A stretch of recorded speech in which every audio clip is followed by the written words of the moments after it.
말인지 이해되세요? 예, 무슨 잘 이해 안 되죠? 예, 너무 북한 말은 너무 길기 때문에 한국처럼 단순 문장으로 하면 너무 길기 때문에 잘 이해 안 됩니다. 자, 김정은이가 그걸 내가 다시 글로 옮긴다면 이렇게 됐습니다. 우리 당 병진 노선이 승리가 이룩됨으로써, 이건 다 병진 노선이라는 건 뭔가 하면 핵무기와 경제를 동시에 한다. 그래서 핵을 완성했다 이겁니다. 그래서 우리가 이제 핵을 완성함으로써 평화 수요에 강력한 보검을 갖추었다 이겁니다. 보검이란 말 아시죠? 예. 그 다음 핵무기가 생겼기 때문에 우리 후손들이 세상에서 가장 존엄 높고 행복한 생활을 누릴 수 있는 확고한 담보를 가지게 되었다 이겁니다. 그러면 평화수의 강력한 보호과 확고한 담보라는 건 말은 길게 했지만 쉽게 이야기하면 북한에 있어서 핵무기는 강력한 검입니다. 창. 우리 후손들이 영원히 행복한 생활을 누릴 수 있는 담보. 이건 방패입니다. 말하자면 필요할 때는 공격할 수 있고 또 필요할 때는 남으로부터 방어할 수 있는 창과 방패다. 그렇기 때문에 우리한테서는 이것을 내려놓는 일은 절대 없을 것이다. 이겁니다. 예. 창과 방패. 예. 그러면 이거 지금 회담한다고 지금 계속 그래요. 예. 자, 김정은이 트럼프 비행기 떠나고 김정은이 비행기 떠나고 지금 하는데, 자 보세요. 지금 여러분도 의문스러운 게 워싱턴에서 김영철이가 가서 트럼프 만났습니다. 만나서 트럼프가 오케이 무조건 만난다. 그 다음에 김영철은 싱가포르에 가서 우전 문제 다 합의하고 지금 김정은이 날아갑니다. 그런데 이 중에서 가장 핵심 고리인 비핵화에 대해서 김정은이가 하느냐 말겠느냐, 김정은이가 점자 CBI에 기초한 비핵화를 하겠다고 했느냐 안 했느냐, 이건 누구도 말 안 해요. 폼페오까지도 북한이 이번에 CBI에 기초한 핵 문제 해결하기 바란다. 어제까지도 이렇게 합니다. 판문점에서 미국 대사 성김과 북한의 엠성 최선희 부상이 싱가포르 회담을 위한 문건조율 회담을 했는데 오늘 현재까지도 합의가 안 나고 합의 안 난 상태에서 김정은이와 트럼프는 지금 싱가포르로 가게 있습니다. 그러면 왜 이게 합의 안 돼? 말로는 뭐 다 한다고 하는데 왜 합의 안 되느냐? 이걸 우리가 잘 아는 겁니다. 왜? 바로 이 문제 때문입니다. CBID 문제 때문이에요. 네. CBID 문제를 왜 북한이 받아들일 수 없고, 또 미국은 제일 처음에는 트럼프가 이렇게 말했습니다. 대통령 올라가자마자 오바마의 전략적 인내 정책은 이젠 끝이다. 나는 대화를 위한 대화에는 절대 안 나간다. 만약 내가 대화에 나가야 한다면 북한이 진정성 있는 비핵화 조치를 먼저 취하고 그 다음에 내가 그걸 보고 이 진정성이 보이네 그러면 나간다 해서 선진정성 있는 조치 후 대화라는 원칙을 제기했어요. 그런데 지금 트럼프는 말을 바꾸면서 앞으로 북한의 비핵화는 과정이 될 것이다. 일괄 타결이 아니라 이번 회담에서 과정이 될 것이다. 이렇게 지금 이야기합니다. 그런데 왜 그러면 이렇게 점점 트럼프가 뒤로 후퇴하고 아직까지도 이 CBID 문제에서 합의를 보지 못하고 있느냐. 그것은 바로 이 모든 북한의 비핵화 협상을 위한 모든 과정의 스타트부터 첫 시작부터 북한이 진짜 바라는 체제 안전 보장이 무엇이냐 하는 데 대한 올바른 이해관계가 서로 합의하지 않고 이 과정의 발걸음을 뗀 것과 관련됩니다. 자, 다시 한번 듣겠습니다. 우리가. 자, 정동영 청와대 실장한테 뭐라고 말했냐? 북한은 체제 안전을 보장해 준다면 핵무기를 내려놓겠다. 이렇게 이야기했습니다. 체제 안전을 보장해달라. 그런데 지금 핵을 하겠다고 지금 미국이 북한에다가 CBID를 받아들여가려고 합니다. 그러니까 지금 북한은 뭐냐? 아니 너네가 지금 우리 보고 체제 안전을 다 보장해 주겠다고 해서 지금 비핵화 과정을 시작했는데 왜 CBID를 계속 주장하냐? 이거 CBID는 체제 보장이 아니지 않느냐? 이겁니다. 그러면 CBID에 대해서 우리가 이제부터 좀 이게 무슨 것을 의미하는가 우리가 좀 면밀히 들여다볼 필요가 있습니다. CBID라는 건요. CBID라는 건 이 국제적으로 핵 및 군축 분야에서 나온 개념입니다. 예, 아시겠지만은 완전하고 되돌려 세울 수 없고 검증 가능한 방법으로 폐기한다는 겁니다. 그런데 역사적으로 아직 진정한 CBID를 적용해본 전례가 없습니다. CBID라는 건 한마디로 말해서 우리가 쉽게 이해하면 이겁니다. 자, 경찰과 검사가 이 범죄자의 집에 사람을 죽인 칼이 있느냐 없느냐 그걸 알아야 되겠는데 그 집에 들어가서 결국은 집을 발칵 다 뒤져야 되겠죠. 발칵 다 뒤져야 되겠는데 지금 범죄자는 뭡니까? 집 발칵 다 뒤지는 건 이건 하지 말라. 왜? 이건 내가 아직 범죄자라는 거 증명도 안 됐는데 애들과 이거 마누라가 다 보는 앞에서 들어와서 집 화장실 열고 장 열고 마누라 서랍 다 뒤지고 이거 어떻게 이렇게 할 수 있냐. 그러니까 그저 필요하게 한두 개만 그저 적당히 보고 가세요. 이겁니다. 그런데 진정한 CBID는 뭔가면 CBID를 만약 북한과 미국이 합의하고 미국이 한다면 이거 뭔가 미국이 북한으로부터 결국은 그 집을 발칵 다 뒤질 수 있는 수색 영장을 받아가지고 합법적으로 북한에 들어가서 마음먹은 장소에 임의의 무작위 사찰을 하겠다는 겁니다. 그렇지 않아가지고는 어떻게 북한을 믿겠어요? 그렇지 않아요? 북한 핵무기 40개 만들어 놓고 이거 트럼프 대통령님 이거 실진 우리 핵무기 20개밖에 없는데 자 우리가 요거 20개를 다 김일성 광장에 모아놓겠으니 요거 가지고 가세요. 그리고 비핵화 했다고 끝냅시다. 이거 우리가 믿을 수 있습니까? 그러니까 결국은 미국은 그건 못 믿겠어. 지금 우리가 위성 자료 보고 어디에 있다고 생각되니까 거기 가보자 이거예요. 북한 그거 가보지 못합니다. 왜 못 보냐? 바로 북한 체제의 특수성과 관련되어 있습니다. 그러면 북한은 어떤 특수한 체제를 가지고 있느냐 이걸 알아야 됩니다. 이 세상에 공산 국가들은 대단히 많습니다. 이전 소련도 공산 국가고 동유럽도 공산 국가고 중국도 베트남도 다 공산 국가입니다. 그런데 북한이 공산 국가냐 아니냐? 북한이 공산 국가입니까? 공산 국가입니까 아닙니까?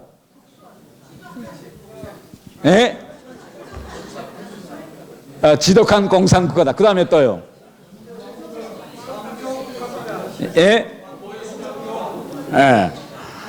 자, 이거 한국 언론에서는 북한 공산국가, 북한 공산당국, 공산이라는 말을 자주 써요. 공산주의. 그런데 여러분 공산주의라는 것은 어떤 게 공산주의냐면 공산주의라는 것은 생산수단의 사적 소유 말하자면 개인이 땅 가지고 있는 거 공장 가지고 있는 거 자그마한 식당 가지고 있는 거 편의점 가지고 있는 거 이거 다 빼앗아서 다 이건 사회 공동의 소유로 만들고 인간과 인간 사이에 불평등한 소득에서의 불평등한 거 이걸 다 없애고 모든 여기 앉아있는 모든 사람들이 다 골고루 평등하게 사는 걸 공산주의 이념입니다. 이것이 그렇기 때문에 이 모든 걸 평등하게 만드는 공산주의 이념의 핵심은 뭐냐? 핵심은 세습 반대입니다. 세습 반대예요. 왜 세습을 반대하냐면 공산주의 이론은 모든 인간의 불평등은 세습에서 나온다고 봅니다. 이겁니다. 자, 원래 인간은 태어날 때부터 태어날 때 우리 알몸으로 태어나죠. 아무런 가진 것도 없이. 그런데 왜 평등이 시작되느냐? 태어나서 보니까 우리 할아버지 땅 많아요. 우리 아버지는 공장 가지고 있어요. 그러니까 그게 나한테 넘어와요. 그러니까 난 또 잘 살고 또 태어날 때 아무것도 없던 사람은 세습할 게 없으니까 또 못 살고. 그러니까 이 불평등의 가장 핵심 요소는 뭐냐? 생산수단의 사적 소유를 없애고 세습을 없애야 된다. 이 세습은 공산주의에서 가장 큰 적입니다. 그런데 공산주의를 외치는 북한이 김일성이가 세습을 도입했어요. 그러니까 이건 공산주의라는가 세습은 이거 완전히 정반대되는 겁니다. 그렇기 때문에 여러분 지난 시기에 공산주의 독재자들 대단히 많지 않아서 스탈린도 공산주의 독재고 중국의 마오쩌둥도 독재고 다 그렇지만 그 어떤 공산주의 지도자도 자기 아들 세습 통치를 수립해 놓지 않았어요. 왜? 이건 공산주의 이론과 맞지 않기 때문에 이러한 시스템은 가다가 무너지게 돼 있어요. 그런데 북한은 세계에서 유일하게 공산주의 외피를 들고 세습 독재를 했습니다. 그러니까 이 세습을 하자니까 어떻게 하냐? 결국은 이게 이론하고 공산주의 이론과 이 현실 구조가 맞지 않으니까 아주 특수한 방법을 만들어내. 특수한 방법이 뭐냐? 김씨 가문은 이것은 말하자면 이건 인간이 아니다. 이건 하늘의 천운을 받은 이런 신이다. 이렇게 만들어놔야 돼요. 그래서 북한 노동당 규약에는 이게 보세요. 북한 공산당, 북한 노동당이라는 건 공산주의 이념을 하기 때문에 세습을 반대해야 할 북한 공산당 노동당 규약에 북한 지도자를 신격화해야 한다. 당 규약에 박아놓았어요. 이건 완전히 공산주의 유물론에 대치되는 관념론입니다. 그러니까 이거 수령을 신처럼 만들어놨는데 결국은 김정은이가 지금 딱 폼 잡고 완전히 하나님처럼 딱 북한 후에 군림하고 있는데 바로 이거 CBID 들어가서 미국 사람들이 김정은이 뭐 야 네가 동의하든 말하든 우리는 오늘 영번으로 가서 영번 핵단지 보고 내일은 거래틀에 청나면서 북한 사람들이 보면 오늘은 어디로 가시려고 하죠? 물어보지 마세요. 우리 군대 가겠는데 또 가서 보고 이러면 김정은이가 폼 잡고 나가던 북한 사람들이 김정은을 어떻게 볼까요? 저거 완전히 뭐 제일 처음에 트럼프하고 만나서 뭐 정상회담하고 문재인 대통령하고 정상회담 할 때는 북한 주민들에게 지금 어떻게 강구하는가 하면 내가 핵과 ICBM을 만드니까 한국 문 대통령이 날 초청해서 레드카펫 깔아주고 우장대 사유라고 이제는 미국 재계 초대국 대통령 트럼프도 뭐 날 지금 만나자고 싱가포르에 오라잖아. 그래서 내가 할 수 없이 가는 거야 지금. 이렇게 폼 잡고 지금 나가는데 그 다음에 가만히 현실 들어도 보니까 뭐 미국 사람들이 가득 들어와서 호텔에서 아침에는 차 타고 절로 가고 저기 가서 뭐 뒤져보고 뭐 그러니까 이거 저 김정은이 저거 이거 어떻게 된 거야? 이게 됩니다. 그러니까 이거 북한은 이거 뭐냐 지금 주장하는 게 핵을 폐기하는 과정이 체제 불안전으로 갈 수 있다. 너네가 미국이 주장한 대로 하면 그렇기 때문에 만일 강제 사찰 무작위 접근 CBID가 이루어진다면 우리가 붕괴됐는데 결국은 너네 우리 보고 핵에 나와 핵 협상하자 그러면 체제 안전 보장해 준다 그러지 않았냐. 그러니까 이 체제 안전 핵 폐기 과정이 우리 김정은을 더 위대한 지도자, 더 위대한 신과 같은 존재로 만들어 준다면 몰라라. 이거 권위를 실추시키는 거 이거 받아들일 수 없어. 그러니까 지금까지 지금 북한은 북남 공동선언 이거 판문점 선언 북남 회담까지 북한에 돌아가서 뭐 여러분 다 보시면 뭐 대단히 환대받았다고 지금 북한 언론이 매일 보도하는 거예요. 그러니까 이거 뭐 엊그제까지도 저렇게 죽인다 하더니 왜 저렇게 돌아섰느냐. 미국과 한국이 진짜 핵과 ICBM이 위대하긴 위대한 모양이다. 미국도 다 이렇게 만나자는 거 보니 지금까지 이렇게 끌고 왔는데 이제 CBID 하면 당장 문을 그러니까 북한은 이거 지금 받아들일 수 없다 이거였지. 자.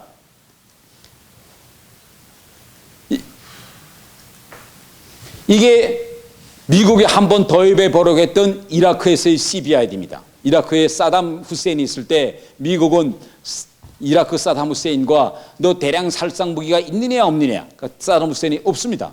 없으면 우리가 들어가서 한번 CBID로 뒤져보자. 그러니까 사담 후세인 없었으니까 독재자니까 이거 잘 몰라요. 그러니까 들어오세요. 그래서 미국 사찰단이 이라크에 들어가서 사찰 시작했습니다. 사찰 시작하다 어떻게 됐습니까, 여러분? 도중에 중단됐죠. 중단하고 사담 후세인은 사찰단을 다 내쫓습니다. 왜 중단시켰느냐? 이제 바로 이 원리 때문입니다. 독재자가 폼 잡고 딱 나가는데 사찰단이 들어와서 나라를 두지기 시작하니까 여론이 결국은 이거 사담 후세인을 완전히 저거 미국이 바보로 만든다. 이런 여론이 국민들 속에서 나가는. 그러니까 결국 사담 후세인은 대량 살상 무기가 없지만은 이거 가만두면 자기 독재 권력이 무너지기 때문에 미국 사찰단을 강제로 이라크에서 내쫓습니다. 이라크에서 미국은 사찰단이 쫓겨나오자마자 서기에다가 뭐라고 이야기하냐? 있다 살상 무기 있기 때문에 사찰 못하게 한다. 그래서 우리 쫓겨났다. 그러니까 치야 되겠다. 치고 들어갔습니다. 그래서 사담 후세인을 목을 치고 다 두죄받는데 있었습니까? 없었죠. 없으면서도 받을 수 없는 게 CBID입니다. 왜? 독재 권력이 허물어지니까. 자,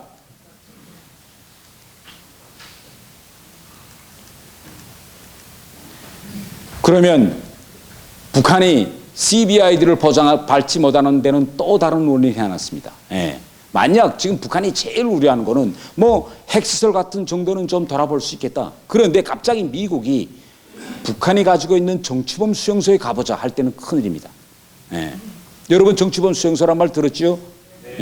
그런데 일부 사람들이 지금 정치범 수용소 하면 어떻게 생각하는가 하면 한국의 어느 교화소 정도로 생각합니다. 뭐 이런 정도의 건물에 그 안에 그 감옥 같은 데서 제스들이 한 몇백 명, 몇천 명씩 있겠지 이렇게 생각합니다. 그런데 그런 데가 아닙니다. 정치범 수용소는. 자, 이게 미국 인공위성에서 전 세계에 폭로한 북한의 한 개 정치범 수용소의 사이즈입니다. 북한의 한 개 정치범 수용소의 사이즈는 한국의 강북, 서울의 강북만한 지역이에요. 이 한 수용소에서 평균 5만 명부터 7만 명 사이의 사람들이 살고 있어요. 이거 지금 노란 줄을 이거 지금 표시한 것은 철조망입니다. 이들이 나오지 못하게 찐 철조망이고 저 빨간 점은 그것을 지키는 초소들입니다. 여기서 나오려고 철조망을 뚫고 나오려고 하면 즉시에 총으로 사살합니다. 여기에 지금까지 수십만이 끌려갔는데 몇 명이 살아남고 이 안에서 살고 있냐? 아직 누구도 몰라요. 살아나온 사람이 한 명도 없습니다. 예. 지금 미국이 위성을 보고 발표한 자료에 의하면 위성에서 내려 이거 움직임을 보고 한 20만 명 정도가 아직 살아있다. 이렇게 미국은 보고 있습니다.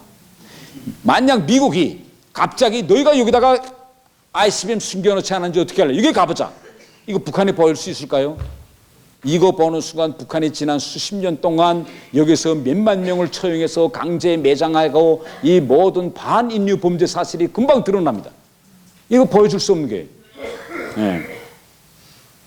결국 지금 북한은 뭐냐? 김정은은 지금 판문점에서 엊그제까지도 합의 못하고 성김과 최선희가 끝났습니다. 계속 미국한테 요구하는 뭐냐? 우리가 핵무기를 내놓고 우리가 보여주는 시설만 와서 보고 이것으로서 비핵화한 것으로 합의하자. 계속 이거고 미국은 믿을 수 없어. 그러니까 끝까지 보자. 이 둘 입장이 대립되는 과정에 이걸 합의 보지 못하고 12일 날 지금 열리는 것입니다. 자, 그러면 북한이 지금 가려고 하는 비핵화는 어떤 식의 비핵화인가 하는 것을 최근 북한이 실시한 풍계리 핵실험장 폭파 과정을 통해서 우리가 다시 한번 학습해 보겠습니다. 틀어주세요.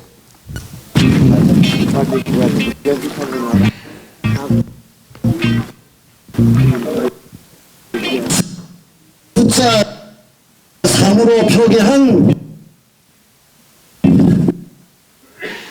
남쪽 경은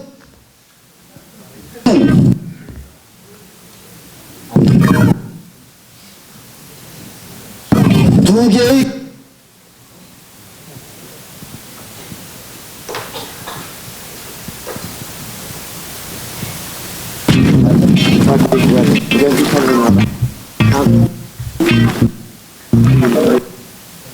숫자 3으로 표기한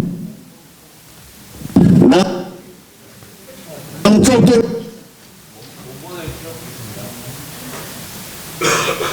강연 자료 PPT 안에 강연 자료 안에 동영상 자료.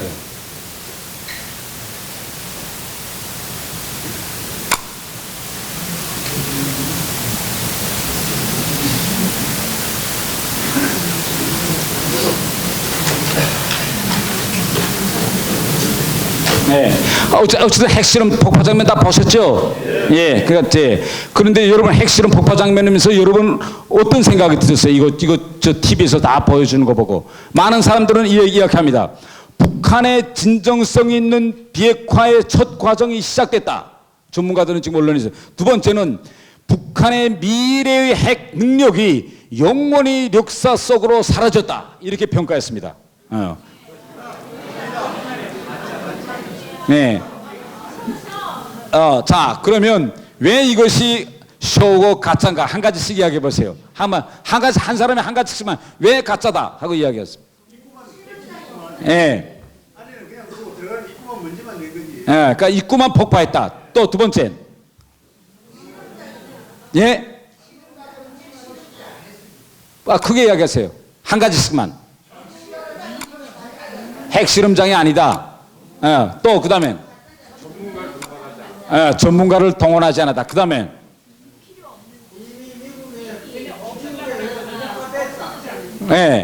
자, 뭐 여러 가지 원인이 많습니다. 이거 여러분들 일반 사람들도 이렇게 쉽게 말할 수 있는 거를 저는 왜 언론에 나서 전문가들이 비핵화의 첫 시작이 시작된 겁니다. 역사 속으로 사라졌습니다. 이제 이렇게 이야기합니다. 자, 전문가들이 이야기하는 게 이걸 함으로써 북한의 미래의 핵 능력이 역사 속으로 사라졌다. 이렇게 합니다. 자, 그러면 핵 능력이라는 게 우리가 뭐냐? 핵 능력은 3대 요소입니다. 우선 첫째, 핵무기를 만들 수 있는 물질이 있어야 돼요. 핵물질. 그런데 이걸 폭파해서 핵물질을 걷어냈습니까? 두 번째, 핵무기를 만들려면 핵무기를 만들 수 있는 각종 시험을 걸쳐서 있은 기술적인 공정, 말하자면 데이터 기술 자료가 있었습니다. 이 기술 자료를 우리가 다 빼내왔습니까? 세 번째는 핵무기를 만들면 핵무기를 직접 만든 사람, 기술자들입니다. 한 명이라도 데려왔어요? 결국은 핵물질이 있고 그걸 만들 수 있는 기술이 있고 사람이 있으면 핵무기를 다시 만들고 북한으로서는 이런 핵실험장을 다시 건설하는 건 일도 아닙니다. 네. 두 번째 문제는 가장 중요한 건 이제 방금 말씀하셨지만은 북한이 진짜 진정성 있는 비핵화 의지가 있다면 이거 아무래도 폭파할 건데 우리 진짜 하겠습니다. 그러니 전문가들 보내서 확인하세요. 예. 전문가들이 가 보아서 이거 다 폭약 안에 다 이거 설치한 거 보고 오케이 우리 믿겠습니다 하고 나오고 폭파 딱 하면 끝입니다. 뭐 숨길 필요도 없어요. 그런데 이번에 전문가들 끝내 받지 않았습니다. 4월 24일 날 트럼프가 풍계리 핵실험장을 폭파하자마자 트럼프가 뭘 발표했습니까? 정상회담 취소를 발표했죠. 왜 정상회담 취소를 발표했을까요? 폭파하자마자 트럼프가. 예, 미국은 전문가가 들어가서 이거 비핵화의 첫 단계인데 첫 단계부터 진정한 CBID 하자. 그러니까 우리가 너희 진짜 진정성이 있다면 우리가 전문가 가서 좀 한번 보자 이거예요. 그런데 북한은 끝내 비행기 탑승할 때 전문가들은 끝내 탑승시키지 않고 기자들만 탑승시켜서 여기까지 데려가서 500m 바깥에 촬영기를 설치하고 찍게 했습니다. 이건 완전한 쇼죠. 네, 전문가. 그러면 왜 북한이 끝까지 전문가를 이거 빨리 진정성 보여주면 빨리 나가겠는데 왜 전문가들을 안 받았을까요? 끝까지. 예? 그 다음에 체제 무너져. 그 다음에 다 맞습니다. 다 맞는데 가장 중요한 원인은 미국은 솔직히 말해서 이 풍계리 핵실험장 이번 폭파에 대단히 큰 기대가 컸어요. 첫 시작부터 좀 한번 잘해보자. 그래서 진짜 몇 번 해보고 나면 김정은이가 이제 진짜 진정성이 있구나. 그래서 믿자. 이렇게 했는데 끝내 전문가를 안 받았습니다. 북한은 북한 나름대로의 계산이 있어요. 왜 받지 않았냐. 이번에 만약 미국 전문가들이 들어갔더라면 이 실험장을 갔다 와서 본 미국 전문가들의 답은 A 아니면 B입니다. A는 뭐냐. 야, 우리가 생각했던 것보다 북한의 핵 능력이 더 발전했구나. 이겁니다. B는 야, 우리가 이때까지 속았네. 실제 가보니까 이거 별거 아닌데 이거 괜히 우리가 이거 북한의 핵 능력에 대해서 이거 위협으로 이거 아무것도 없는 거 가지고. 그러니까 A하는 B예요. 답은. 북한이 이거 압니다. 그러니까 북한은 끝까지 비핵화 마지막 끝까지 모든 과정을 어렴풋하게 모호하게 끌고 나가야 자기네가 모든 협상에서 우위에 있을 수 있다는 겁니다. 예. 한국 대학에서 가르치고 있는 협상론이라는 과목이 있어요. 협상론에서 첫 번째는 뭐냐? 협상에서 이기려면 정보가 있어야 된대. 대방하고 뭐 부동산을 사든 뭐 자동차를 사든 뭘 사든 모든 협상에서는 정보가 첫째입니다. 예. 만약 땅을 산다면 이 땅이 앞으로 이게 가격이 오를 것이냐 내릴 것이냐, 앞으로 이 땅으로 뭐 도로가 지나갈까 말까, 이거 정보를 잘 알면 땅을 살 것이고 정보를 모르는 사람은 안 사지 않겠습니까? 모든 협상은 정보가 첫째입니다. 그런데 앞으로 북한이 계속 미국한테서 매 과정마다 뭘 받아내려면 절대 정보가 알면 넘어가면 안 돼. 그러니까 이거 마지막 끝까지 모호하게 해놔야 자기가 얻는 바를 얻을 수 있다. 그렇기 때문에 끝내 받아들이지 않았습니다. 예. 이게 화면으로 돌아 안 오네. PPT로. 예. 다음 장면 넘어가야 되겠는데.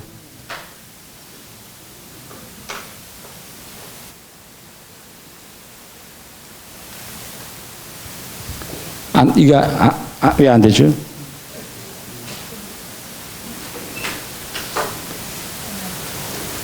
네.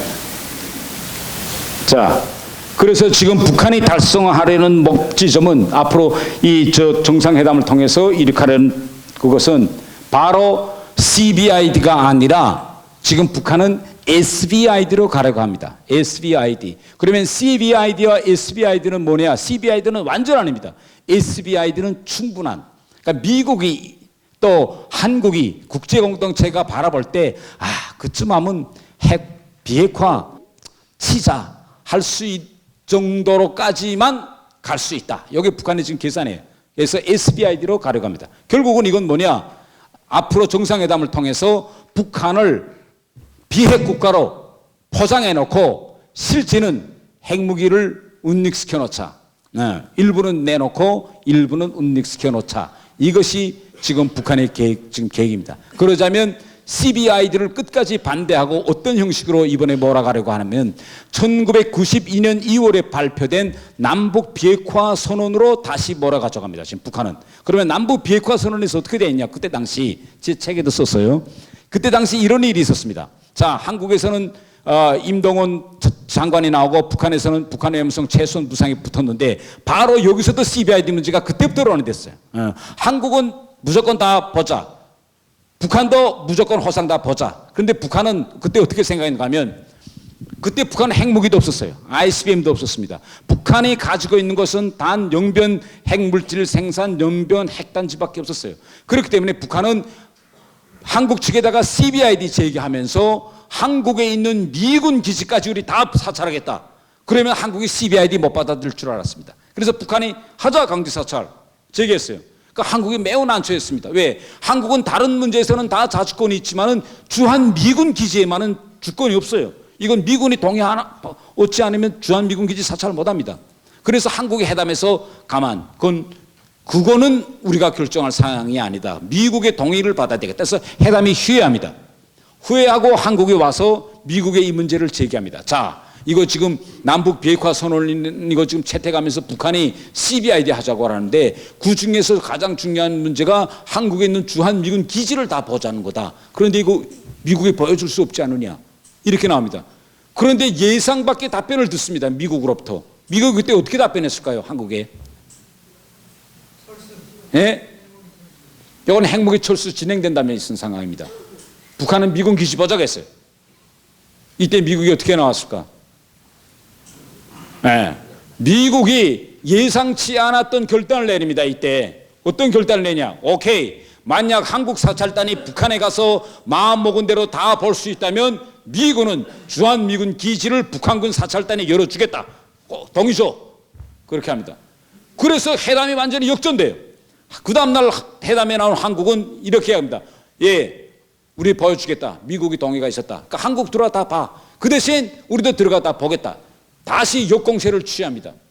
결국 북한이 받아들였을까요? 못 받아들였습니다. 그래서 비핵화 공동선에서 어떻게 나와요? 이렇게 비핵화합니다. 자, 비핵화를 검증하기 위해 상대 측이 선정, 대상은 상대 측이 선정해. 선정하고 쌍방이 합의하는 대상. 그러니까 이건 빼자 하면 이건 빼는 거예요. 저거 빼자. 합의하는 대상에 대해 그것도 집적하는 것이 아니라 남북 핵통제 공동위원회가 규정하는 절차와 방법으로 사찰을 실시한다. 이렇게 92년도 남북 비핵화 선언에 들어가 있습니다. 예. 그래서 결국 이것 때문에 비핵화 선언이 이행 안 된 겁니다. 하자 하니까 어떻게 됩니까? 한국이 사찰대 설정하면 북한은 노 합니다. 예. 그리고 핵통제위원회를 구성하면서 여기서 일이 터집니다. 이제 앞으로 6월 12일 트럼프와 김정은 사이의 선언에서 선언적인 비핵화 문제가 나올 수 있습니다. 그런데 딱 앞으로도 이런 상황으로 갈 겁니다. 말하자면 비핵화를 검증하기 위해서 상대 측이 선정하는 대상에 대해서 양 쌍방이 또 합의를 보고 구체적인 사찰과 방법은 미국과 북한 사이에 공동 무슨 사찰위원회를 조직하고 여기서 한다. 이렇게 해서 선언 이번 6.15 6월 12일 북미 정상 선언은 선언적으로 크게 발표하고 그 다음 구체적인 이행은 실무급에 맡겨놓고 천천히 단계적으로 가자. 이게 지금 북한의 전략입니다. 네. 네. 여기까지가 지금 북미 정상회담을 앞둔 북한의 전략이고 앞으로 이제 미국이 그럼 어떻게 하겠냐? 진짜 미국이 마지막까지 CBID로 밀어붙이겠느냐? 아니면 1992년 남북 비핵화 선언처럼 말하자면 일정한 정도의 절충안이 반영된 SBID가 아니라 CVID에 기초한 핵 군축으로 갈 것인지 하는 거는 좀 우리가 두고 보아야 할 것 같습니다. 그런데 제가 지금까지 느낀 인상은 완전한 CVID에 기초한 비핵화로는 갈 것 같지 못해요. 네. 난 미국이 어느 정도의 SBID 말하자면 완전한 비핵화가 아니라 미국에 대한 북한의 핵 위협을 대량 낮추는 CBID 방식으로 갈 것이라고 생각합니다. 네. 아직 몇 분 있죠? 예? 예. 그 다음에 이제 앞으로 하나마나 한 일이 아니냐. 이건 이제 그 다음에 제가 이야기하겠습니다. 자, 그러면 많은 사람들이 북한의 비핵화는 말하자면 미국과 한국이 북한의 체제를 보장해주고 경제적인 혜택을 많이 안겨주고 철로와 도로를 깔아주고 뭐 달라는 걸 좀 많이 주면 북한이 비핵화를 할 수 있지 않겠는가, 이렇게 지금 많이 얘기하고 그렇게 생각하고 있습니다. 그런데 저는 2년 전까지만 해도 북한 시스템에 몸을 담그고 그러한 결정 채택 과정에 개입해 왔던 사람으로서 그런 기적은 절대 일어나지 않는다고 저는 생각합니다. 네. 그렇기 때문에 네. 이제부터 왜 북한이 핵을 포기할 수 없느냐, 이걸 제가 한 가지씩 말씀드리겠습니다. 예.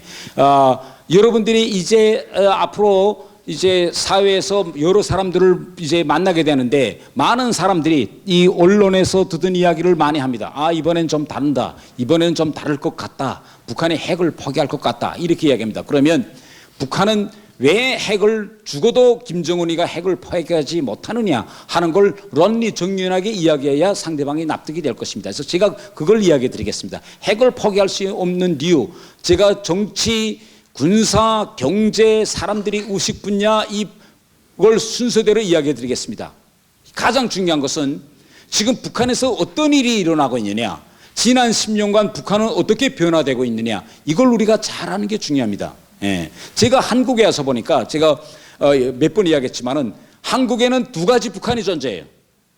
첫 번째 북한은 진짜 존재하는 북한입니다. 두 번째 북한은 일부 전문가들과 사람들이 만들어 놓은 허구적인 북한이에요. 존재하지 않는 북한입니다.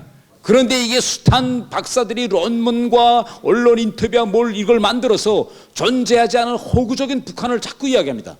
사람들 가보지 못했기 때문에 그걸 믿고 저같이 북한에서 살다가 온 사람들이 이야기하면 거짓말이라고 하고, 네. 제가 얼마 전에 나가서 이야기하니까 국회에서 그랬죠. 국회의원들이 그 사람이 알면 얼마나 알겠느냐. 그러니까 이렇게 진실을 이야기하면 상당히 불편해합니다. 네. 저들만이 옳고 그래서 제가 이렇게 이야기합니다.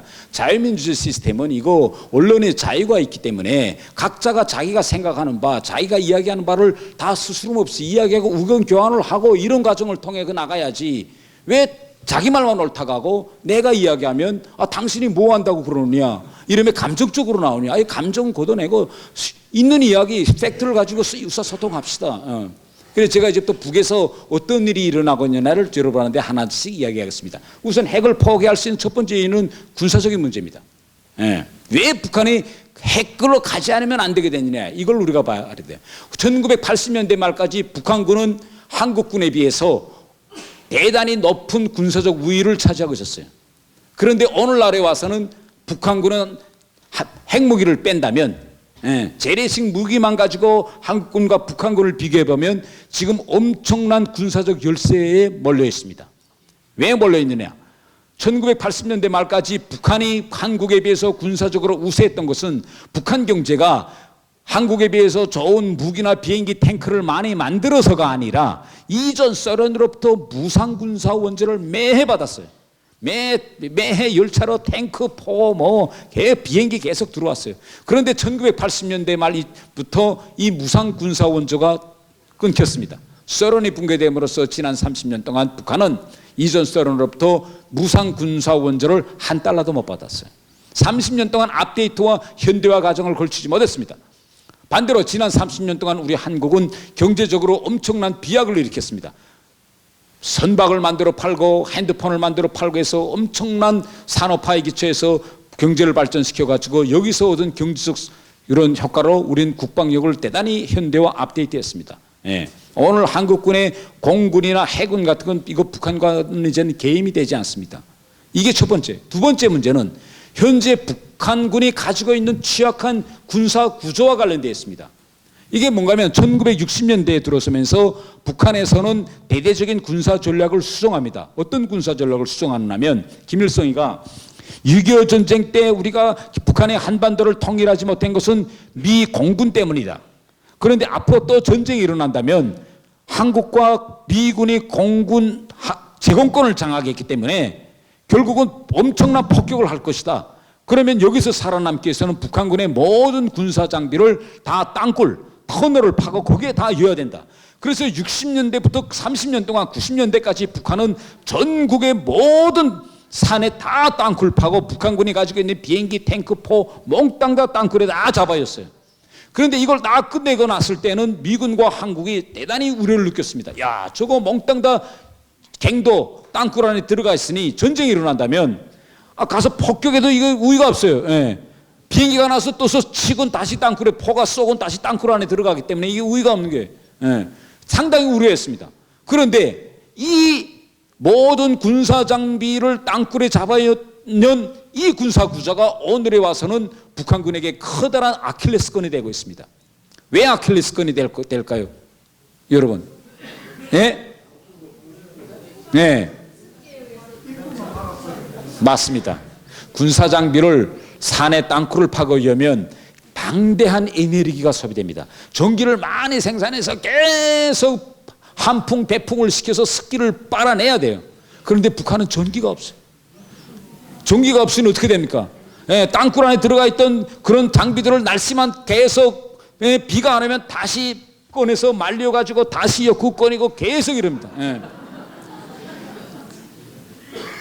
결국 이렇게 되기 시작하면 저도 모르는 사이에 군사장비는 계속 녹이 슬고 로화되고 일단 가동하면 제대로 작동 안 합니다. 한번 붙어봤어요. 북한군하고 한국하고. 언제 붙어봤죠? 연평도에서 붙어봤어요. 땅 하고. 자, 연평도에서 23일 그때 당시 14시 34분부터 55분 사이에 거의 15분 동안에 북한이 개모리 해안포 진지와 무도 해안포 기지에서 150발을 쏘았습니다. 대연평도에. 그래서 한국군이 반격이 일어난 다음 다시 제2차 폭격에서 북한은 또 150발 쐈습니다. 그럼 총 300발을 쏘았죠. 300발을 쏘았는데 대연평도에 300발이 포탄이 맞떨어졌다면 대연평도는 완전히 잿가루 됩니다. 근데 잿가루 안 됐죠. 물론 사상은 조금 사람들은 좀 다쳤습니다. 좀 사망자도 있고. 그러면 300발 중에 몇 발이나 와서 떨어졌을까요? 그때 얼마 언론에 발표 군 당국이 몇 프로가 와 떨어졌다고 발표했습니까? 기억나십니까?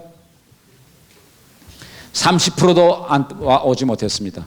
나머지 70%는 바다에 다 떨어졌어요. 포탄이. 왜 바다에 떨어졌을까요? 다. 땅굴 안에 있던 걸 갑자기 꺼내서 쏘면 습기 먹은 이런 장비를 갑자기 가동시키면 이런 현상이 일어납니다. 이걸 통해서 한국과 미군도 대단히 놀랐어요. 야, 저거 막상 붙어보니까 저 정도밖에 안 되네. 북한군도 놀랐어요.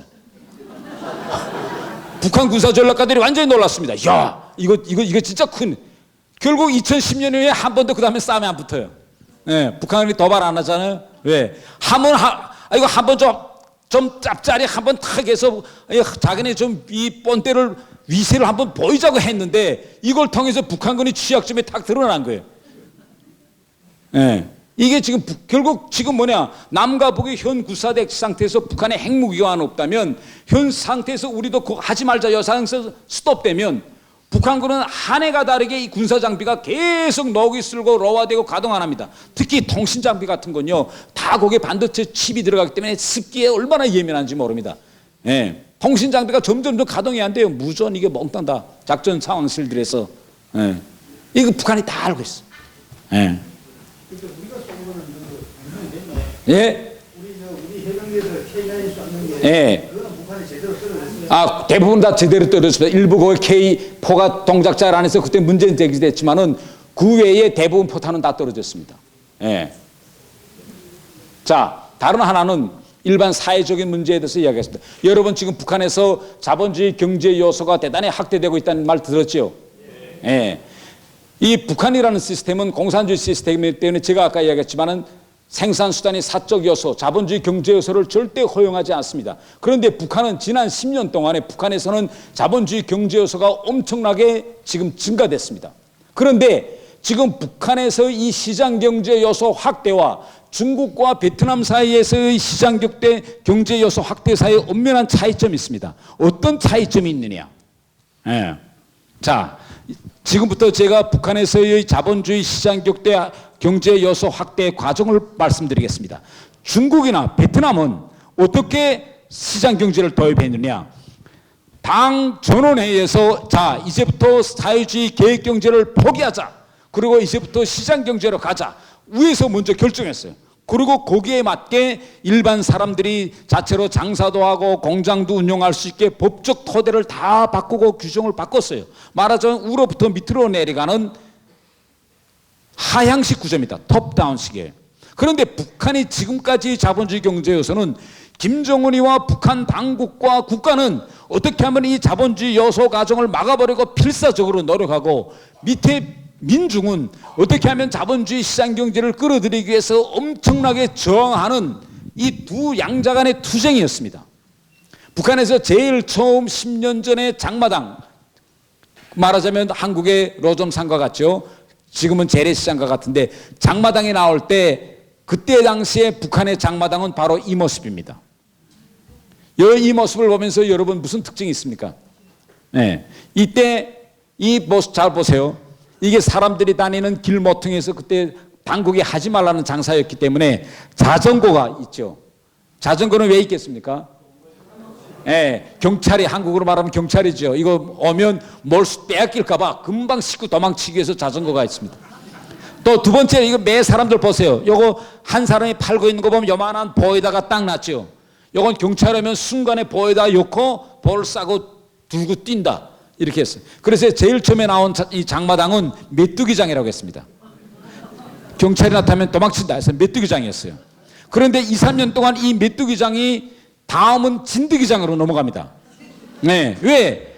가만 계속 도망치다 보니까 짜증이 나는 게, 아니 국가에서는 아무렇게 그 일반 백성이 먹고 살 수 있게 조건은 보장 안 해주면서 자체로 먹고 살자면 탄압하고 이러니까 이 반발심이 나는 게, 그래서 그 다음부터 사람들이 야 우리가 왜 도망치느냐, 우리가 먹고 살자고 하는데 그럼 우리 굶어 죽으라는 거냐. 그래서 이렇게 도망치던 사람들이 점차 진드기장으로 변합니다. 이게 진드기장이에요. 네. 아까하고 다르죠. 쫙 앉아서 이거 경찰이 어떻게 와서 다 뺐습니까? 이게 진드기장입니다. 딱 붙이고 죽어도 우린 갈 수 없다.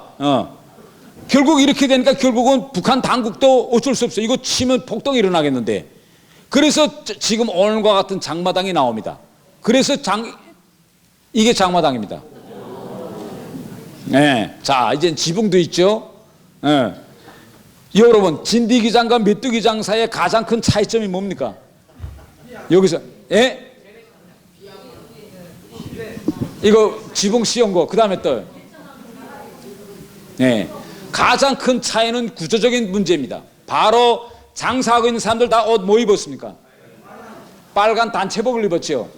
그러면 왜 빨간 단체복을 한국 재래시장에 가면 다 이렇게 빨간 옷 입혔어요, 단체복. 그런데 왜 북한 장마당은 이렇게 단체복을 다 입혔을까요? 네?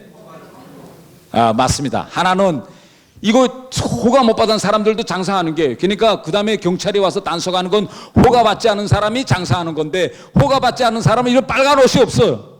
그러니까 빨간 옷이 입는 사람만 지금 장사하는데, 이 빨간 옷을 입었다는 건 뭐냐? 내가 돈을 벌어서 돈 번 게 일부는 세금으로 바친다. 장세로 바치는 게. 결국 사회주의 국가인 북한에서 이제는 개인이 물건을 팔아서 일부는 국가의 세금처럼 바치는 한국처럼 이런 자본주의 시스템이 지금 하나씩 지금 들어가고 있는 겁니다. 이게 김정은이 안 돼서 이거 어쩔 수 없어요 지금. 그런데 여러분 생각해 보세요. 인간이 사회주의 시스템과 같이 모든 사람들이 다 국가가 운영하는 직장에 나가서 일하고 국가가 주는 배급과 월급 받고 사는 사회에서는 경쟁 의식이 없고 경쟁 관계가 없습니다. 그런데 이런 장마당에서 사람들이 들어가면 점차 사람들은 경쟁 의식이 생깁니다. 옆에 사람도 배추 팔고 나도 배추 파는데 내 배추가 빨리 팔리지 않으니까 어떻게 하겠어요? 배추를 더 크고 깨끗하고 그 무엇인가 머리를 써야 되겠죠. 예. 자, 이 사람도 콩나물 팔고 나도 콩나물 팔고, 그럼 내 콩나물은 이 사람 것보다 더 크고 깨끗하고 이렇게. 그러니까 점차 사람들 사이에서 경쟁 관계가 형성되는데, 여러분 역사 발전 과정을 쭉 지켜보세요. 인간이 경제 분야에서의 이 경쟁 관계는 이게 조금 더 발전하면 어떻게 됩니까? 정치 분야에서의 경쟁 관계가 형성되는 겁니다. 예. 앞으로 일로 나가면 이게 역사 발전입니다. 예. 다른 하나 또 봅시다. 자, 한류의 도착입니다. 각자 이거 물건은 중국에서 밀수해 들어오고 혹은 자기가 자기 집 텃밭에서 마늘을 키우고 강내를 심고 집에서 소주를 만들고 뭐 그렇게 해서 제가 그 사람들이 어떻게 했냐 이건 묻지 말아요. 다른 하나는 지금 한류가 도착했습니다. 북한에. 어느 정도 한국 영화 드라마가 빨리빨리 들어가느냐. 이거 이거 못 보게 하느라고 별의별 지혜를 다 하는데 이게 안 돼요. 예. 한국에서 뭐 히트친 영화 6개월 뭐 국제시장 태양의 후예 이런 거 제가 북한에 있을 때 국제시장하고 저 태양의 후예 다 봤는데 예. 한국에서 히트친 영화는 6개월이면 북한에 들어갑니다.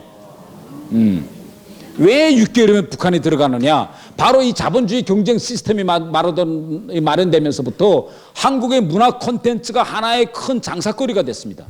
누가 빨리 한국에서 히트친 영화를 빨리 USB에 가져다가 시장에 푸는가에 따라서 수익이 왔다 갔다 해요. 예. 이제 여기까지 지금 북한에 왔습니다. 예. 자,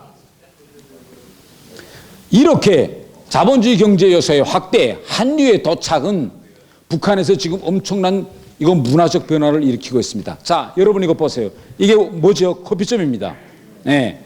그런데 2008년도까지 지금부터 10년 전이죠. 10년 전까지만 해도 북한에 이런 한국의 스타벅스와 같은 이런 커피점이 북한에 없었습니다.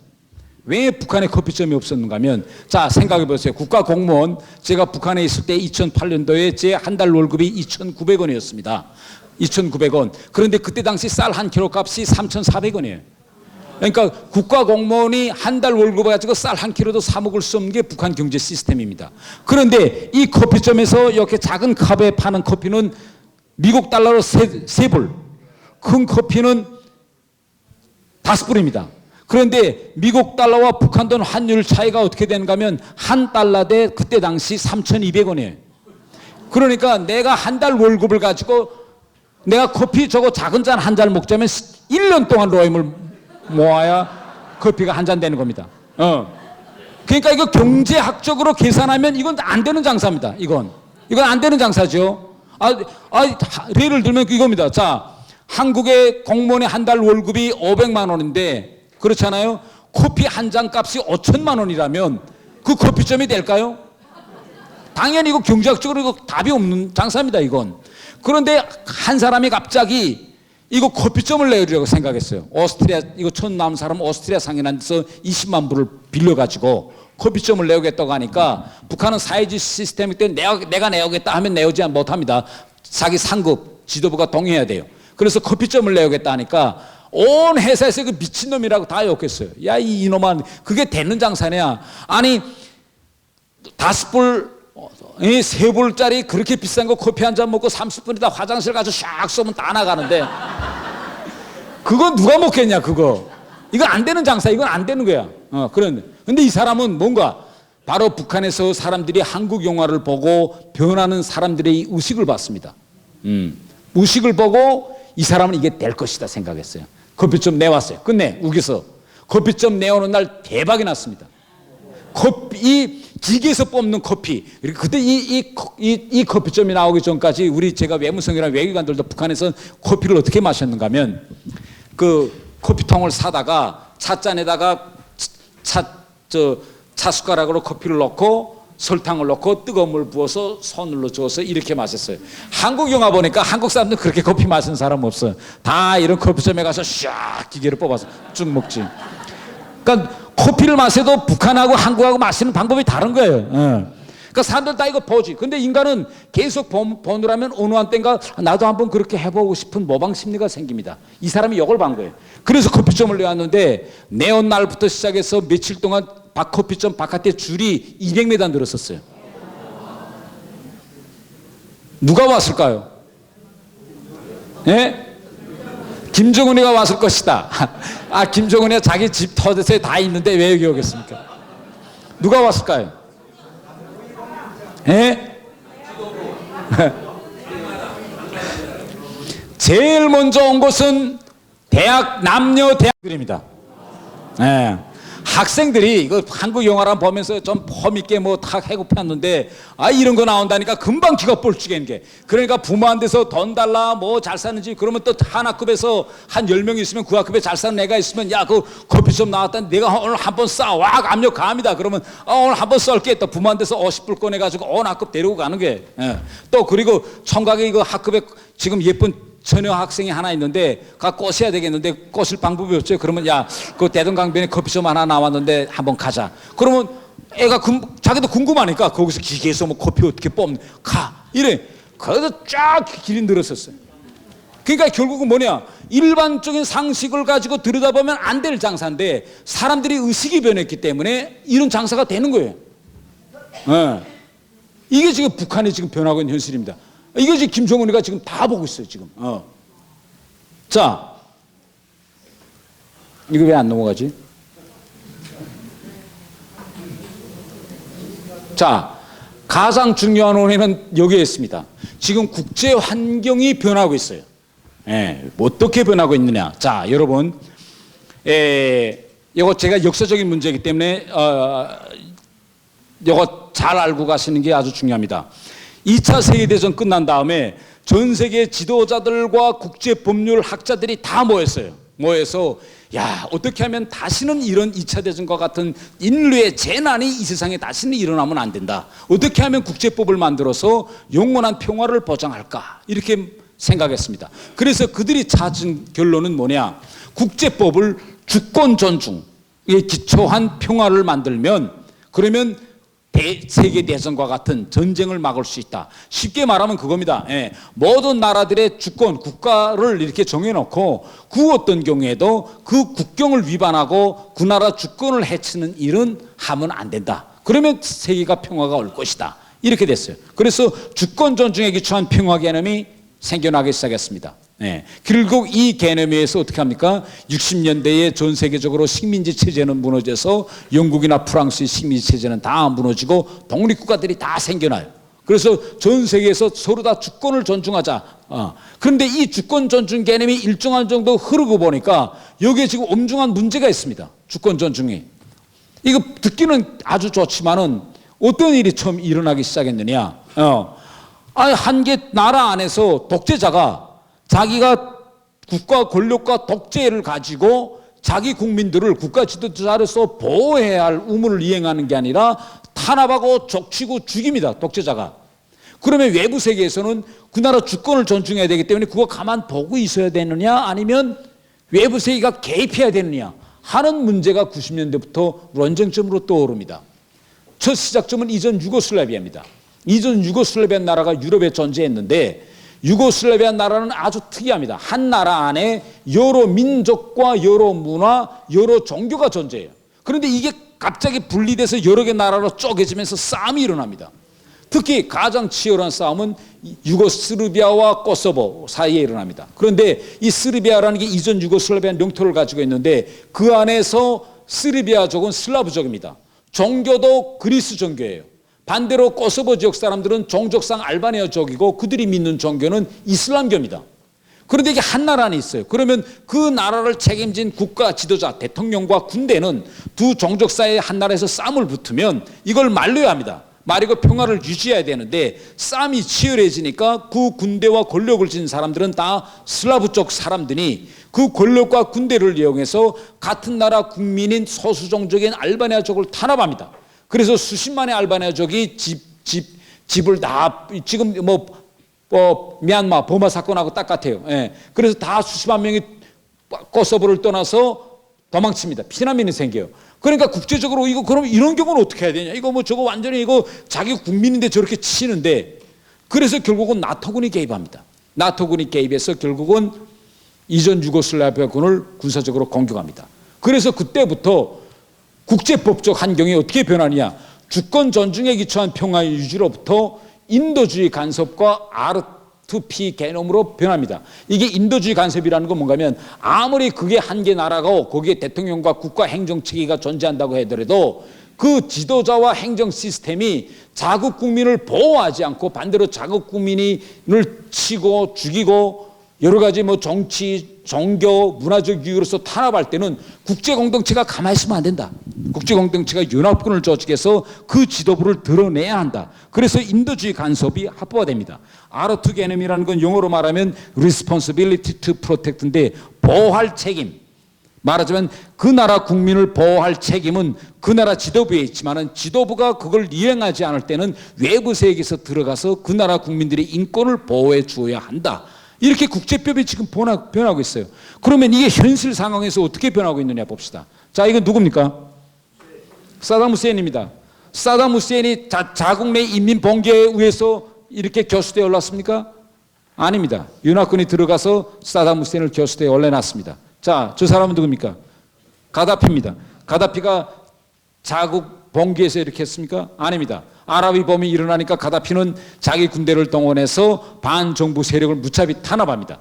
그러니까 이걸 보고 국제공동체에서 이렇게 하면 안 된다. 그래서 나토군이 들어가서 가다피 무력을 폭격합니다. 공습해요. 그래서 가다피 무력이 공습되니 폭격해서 다 무력화되자마자 가다피는 도망칩니다. 도망치다가 결국은 반란군에 잡혀서 이렇게 죽습니다. 결국 이게 다 국제법이 달라졌기 때문에 이게 가능한 일입니다. 자, 이 사람 누굽니까? 이전 유고슬라비아 대통령은 슬로보단 밀로세비치입니다. 바로 이전 유고슬라비아 대통령을 하면서 저렇게 코소보에 있는 알바니아 족들을 탄압하고 죽였기 때문에 결국은 국제 공동체가 저 사람을 잡아다가 국제형사재판소에 올려. 그래서 국제형사재판소에 가서 판결을 받습니다. 국제공동체가 이렇게 정의를 내렸습니다. 그러면 북한을 국제공동체가 어떻게 평가하냐 이겁니다. 유엔은 2014년에 북한 인권 유린 상황을 조사하고 북한에서 자행되고 있는 인권 유린 행위는 반인륜 범죄로 규정하고 그 반인권 유린 행위, 반인류 범죄를 범한 자는 국제형사재판소에 보내야 한다는 결정을 내렸습니다. 유엔은. 유엔에서 매해 12월 북한 인권 결의안을 채택합니다. 지난해에 유엔이 채택했던 북한 인권 결의안에는 김정은이란 말은 들어가지 않았습니다. 왜? 앞으로 김정은과 정상회담도 해야 되기 때문에 단 북한 지도부라고 표현했어요. 북한에서 자행되고 있는 인권 유린 행위는 북한 지도부의 책임이다. 그럼 북한 지도부는 누굽니까? 그러니까 이미 외국에서는 저 북한의 김정은은 앞으로 모든 것이 정상화되거나 일이 되면 저 김정은은 잡아다가 저 네덜란드 헤이그에 있는 국제형사재판소에 끌어다 재판받게 해 하고 매해 유엔에서 그렇게 결의를 채택합니다. 그런데 지금 우리는 지금 뭘 이야기하느냐? 김정은에게 체제 안전 보장, 무슨 안전 보장을 이야기합니다. 결국은 김정은의 세수 통치를 보장해 주겠다는 거죠. 그래서 자, 우리가 보장해 줬다고 생각합시다. 그래서 앞으로 통일될 때 야, 김정은이 올래가지고 내가 진짜 마지막으로 민족을 위해서 좋은 일 다 하고 이러면 너네 가문만 우리가 잘 살 수 있게 해줄게. 그래서 대통령 시행령도 발표하고 국회에서 결의도 결의안도 통과시켜서 김정은이한테는 영원한 사면을 취한다. 우리가 발표했다고 칩시다. 그래 통일됐어요. 통일됐는데 그게 리행될 수 있을까요? 왜 리행 못 될 수 없을까요? 바로 우리 대한민국은 국제인권조약 A조약 B조약이 있는데 그 인권조약 A조약 B조약을 가입하고 승인했습니다. 그러면 유엔에서 야, 이 사람 잘못돼서 이 사람 끌어와 하면 그걸 고발 못해요. 우리는 그 조약가이기 때문에. 그래서 스르비아도 자기 대통령이었던 밀로세비치를 잡아서 보낸 겁니다. 네. 예를 들면 우리가 이 사람 우리가 이미 사면시켜줬는데 한번 용서해 줍시다. 이게 안 되는 거예요. 이 전 과정을 봤기 때문에 김정은이는 뭐냐? 핵무기만이 유일하게 내가 끝까지 아까도 이야기했죠. 자기가 연설에서 현 시대뿐만 아니라 후손 만대까지도 영원히 행복한 생활을 할 수 있는 담보다. 네. 이겁니다 지금. 네. 그래서 이러한 북한의 핵 문제의 진실, 앞으로 북미 회담 전망, 제가 여기까지 오늘 시간 관계로 이야기하겠습니다. 감사합니다.